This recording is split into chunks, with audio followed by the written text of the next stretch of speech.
Go ahead, put it on real tight. Hope you brought your best tonight. They say they got the fireworks, yeah, they say they got the show. Here around the chutes, you're the best, so let's go. This is Texas Toast. I'm your host, Miss Helen. Kick back and enjoy as we toast the best from Texas.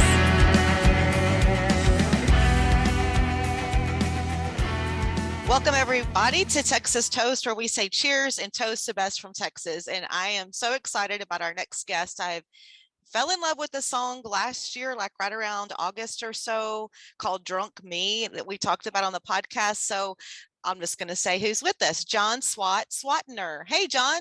Hey, how are y'all today? Doing great, doing great. So first of all, thank you for your service. You're a two-time Iraq veteran. And so your nickname SWAT, did that come from your fellow soldiers in the military? How did we got the whole SWAT thing going on? Yeah, so what happened is my last name is Swantner, but in the military, some of the guys, they didn't like the pronunciation, so they just wanted to shorten it up, and so they started calling me SWAT. And it just kind of caught on like that. As a matter of fact, I had two friends of mine. Every time they saw me, they would scream out SWAT, and they would start singing the theme song to the movie. Oh, really? But, yeah, but they could have called me a lot worse. So That's true. Yeah, so I wear it with pride, and I carry it till today. That's right. It works. It goes well. So I know that you're in the Belleville area now, which is my old stomping grounds, Sealy girl. Kyle's got relatives, heritage family from Belleville. So how long have you been in Belleville? Well, my family's been here for about 15 years. I lived in Nashville for about 10 years. And so I've been back down here for about 2 or 3 now. So, yeah. Okay. What's your hometown? I grew up in Katy, where I grew up. That's not far away. No, yeah. It's just a hop, skip, and a jump away. So it's very similar. So it wasn't too much of an adjustment. Well, maybe so, because Katy's grown so much. I know a lot about Katy, but what high school did you go to in Katy? I went to Katy High School. You went to old school Katy Tiger. Absolutely. I was a Tiger through and through, state champions over and over again. All the time. Absolutely. Yeah, and your fellow Texas artist, Hayden Baker, he was a big standout there too. Oh, absolutely. Yeah. Yeah, cool. Okay, so let's talk about your journey into the music business. Were you one of those from, heritage childhood musician, comes from the family? How did you find music? Well, kind of got it from my mom's side of the family. She has always been a music girl herself. And as a matter of fact, I still think she has a better voice than I do. Wow. Yeah. But I get it from her side of the family. Everybody over there, they sing and they play guitars and everything like that. So I kind of get it from that side. I'm just trying to figure out at what point, because I know we have a lot of our artists that, like, from the age of 3 were playing music. Some didn't pick it up till 18 years old. What was your story? Well, for me, I was a choir boy when I was in high school, and I did all the musicals and all that fun stuff. But really, when I really started getting into the music and starting to understand as far as writing and kind of playing was actually when I was in the military. Funny story, if I could tell you real quick. Please. When I was over there, we were replacing another unit, and this guy had this guitar he'd gotten from really cheap, and he gave it to me for free, and the strings were rusted out, and of course all that dry air overseas didn't do me any good. But I kind of taught myself how to play, and I started playing for my friends and singing, and they were all like, "Man, what are you doing here? As soon as you get done, you're going back to Nashville." And I was like, "Okay, that sounds good." Did you go to the military straight out of high school? I did not. I was actually in college at the time at Belmont University in Nashville. Oh, okay. Yeah, and kind of aging myself a little bit, but right around that time is when 9/11 happened.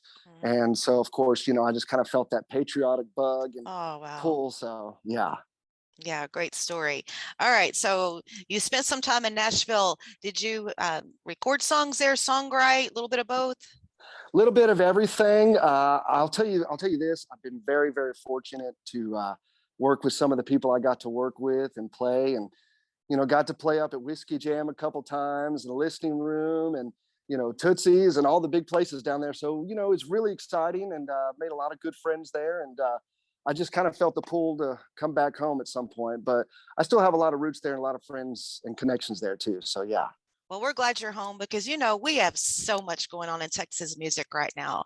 I know you and I kind of briefly discussed a little bit when we met at the awards, but there's just so much going on. And I've been around it since late 90s when I was in radio, watching it all blossom and come together. And it's just such an exciting time. And you're right in the middle of that. You have a current single out.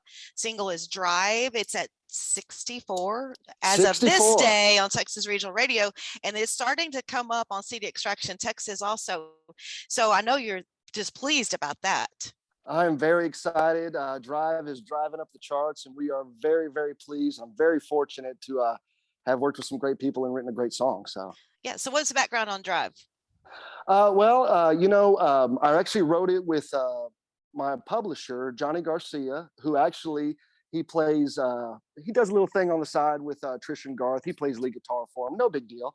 But anyway, yeah, no big deal. But anyway, we went over to a friend of mine, Brad Chrysler, who has had some big hits, and we just sat down and we just started writing and just came up with an amazing song. I was just really excited about it. So yes, it's a great one. Drive is awesome. Thank you.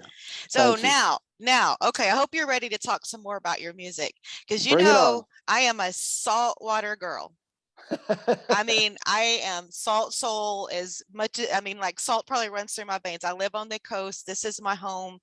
I mean, actually, when I go inland, a lot of people have heard this story. Like, I go inland for a little bit, I get claustrophobic. I got to get back home because, like, right behind me is East Matagorda Bay. Over there is the beach.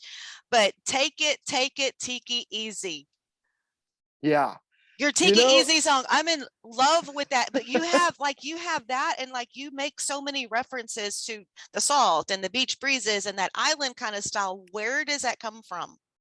Well, part of my family is from Corpus Christi and Port Aransas. So I kind of grew up and went down there and visited them on the beach and everything. And, I actually co-wrote that song with a friend of mine who's from Texas as well, Troy Powers. And he spent a lot of his time on the beach. And so I said, man, we just need to write a feel-good song. So yeah.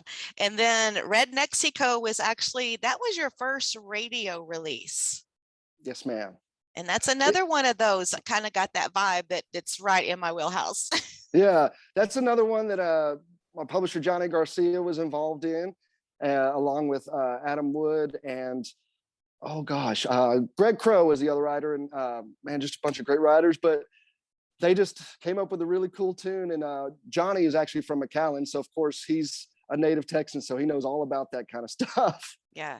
Well, it's like you could just I just get lost in your music.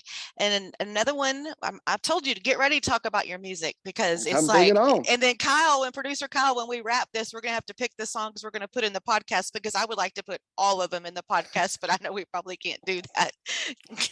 But Drunk Me, you released last June. We actually talked about it here on the podcast in August. It was one of my picks. Again, it's got the island references, the saltwater breeze, that song. I mean, I don't even know which one to pick that I like the best, but that was my weekly pick for Texas on Tap last August, going, Excellent. In that summer Labor Day kind of vibe. So let's talk about Drunk Me and how it's done for you. Well, it's, it was my first top 40 down here in Texas. It reached number 36, which I was blown away. I was so happy that everybody enjoyed it. But I think it's one of those songs everybody can kind of relate to. I sat in there and wrote it with a good friend of mine, Steve Dean, and he came up with the idea. And I thought, man, I think everybody in the world can relate to that because we've all done something along those lines at some point. yes, for sure. And then, you have such strong music. Another one that I really like too is Sunset.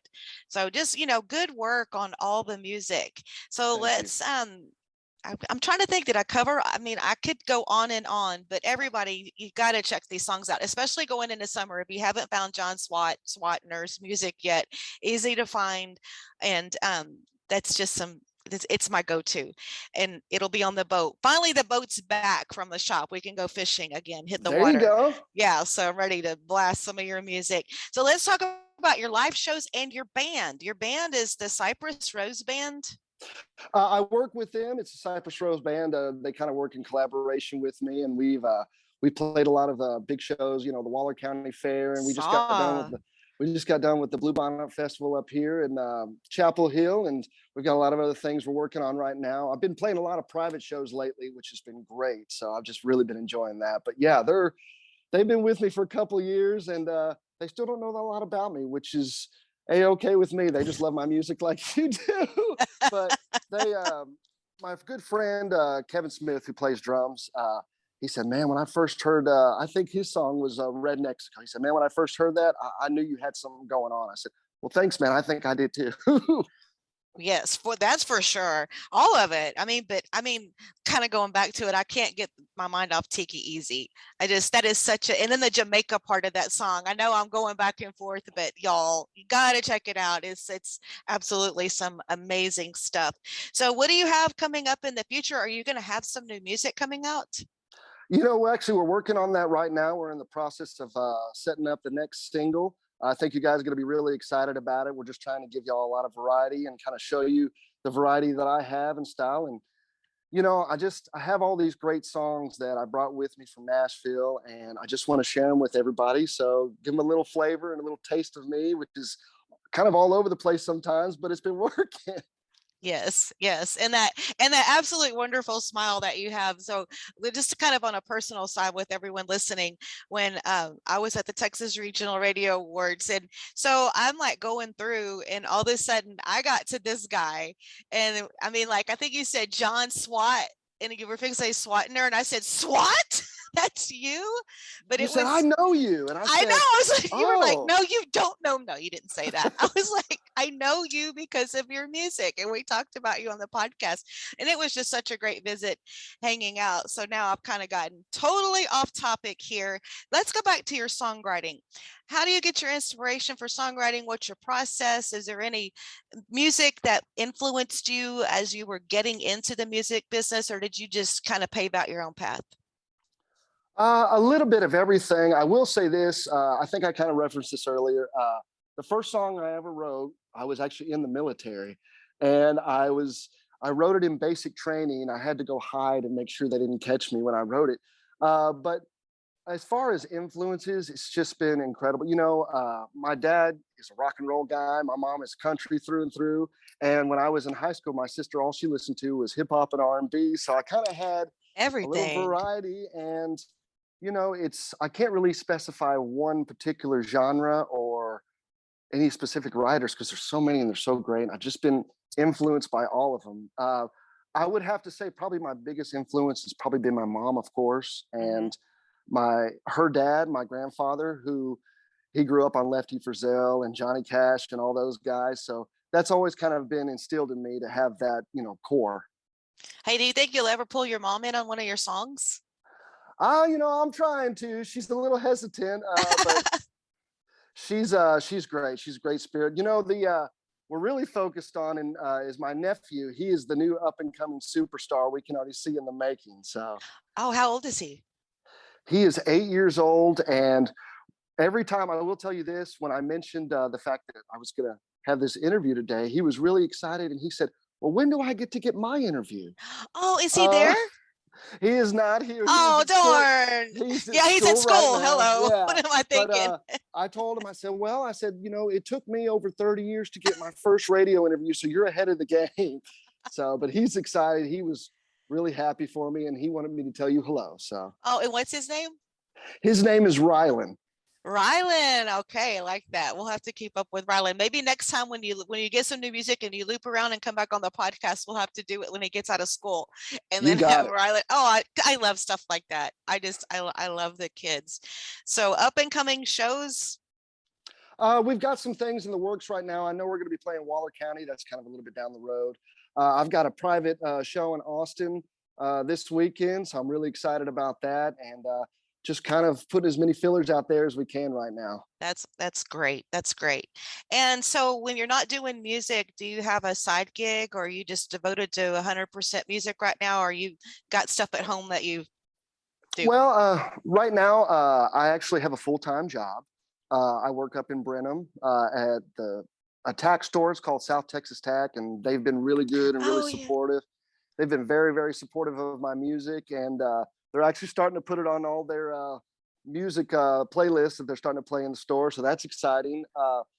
But this is my passion. This is just as it is yours, and I just doing everything I can to support it. So in any way I can. I'm trying to remember South Texas Tech. Is that well? This is because I went to Blinn, but Brenham was so small back then. But it was like when you'd come into Brenham, like where Walmart is now, you take a right and go down that road. Is that where that shop is?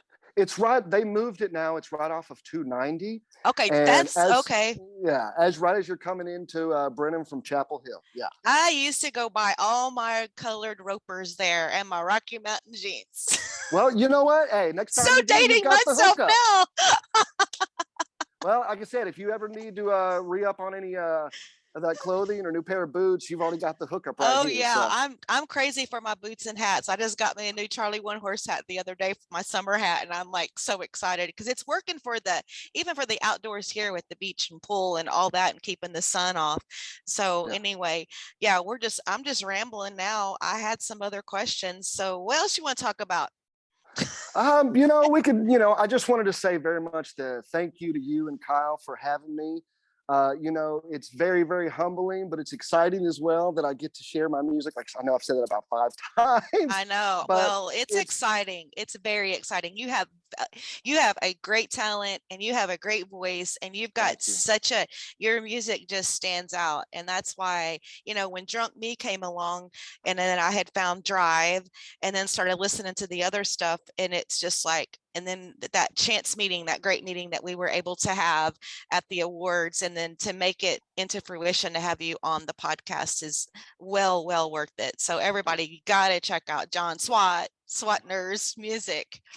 Definitely. Please do. And what's your website or information for those listening to find your music? Obviously you can check it out on Spotify, Apple Music. My personal website is johnswatband.com, and you can go there and it'll have links to all of my last records and my newest record. And so yeah, anytime y'all want, please do. Okay, I know we got to wrap this up, but gosh, I could keep talking. So one other question I have to ask you: if you were a cocktail, what would you be? Oh gosh, if I was a cocktail, I would have to say I would be a Corona with a lime. Yes, I love it. That goes right in with all your music. Well, everyone, John SWAT Swantner, thank you so much for taking the time to join us, John. It's just been awesome. It has been my pleasure. Thank y'all so much. And with a heavy tongue, she knew where I was from. As she left, I dared to say, well, you can go to hell. Hell, I'll go to Texas. I've had my fill of every place but home. Well, take away